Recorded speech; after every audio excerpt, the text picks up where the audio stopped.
درود بر شما دوستان گرامی. فروزان هستم از ونکوور، ولی خوشبختانه این کاری رو که انجام میدم گلوبال، جهانیه و میتونه از همه جای دنیا به ما جوین بشین، حتی ایران. ولی باید یه حساب خارج از ایران داشته باشید. البته برای فرستادن و استفاده خودتون نیازی نیست، ولی اگر بخواید با ما همکاری داشته باشین حتما میتونید. و اینکه ما سرویس و خدمات خوبی در تمام 42 تا آفیس اراند ورلد داریم که همه جا رو بیشتر پوشش میده و اینکه کار بسیار به قول معروف قانونیه، تکس دیداکتبل، مالیات براش میدیم هممون. من 24 ساله که توی ونکوور زندگی میکنم و مطمئناً که میخوام یه کار خوبی داشته باشم که بتونم همچنان که دارم اینجا زندگی میکنم به خوبی هم زندگی کنم.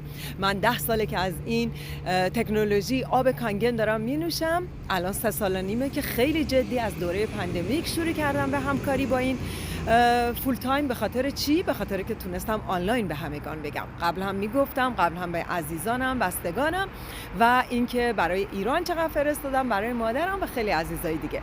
روی این حساب گفتم که به شما عزیزانم بگم که از دوره آنلاین شدن این وبینار هامون که روی زوم برگزار میشه، کار خیلی خیلی ایزی تر شده، خیلی راحت تر شده و دسترسی و امکاناتش برای همه.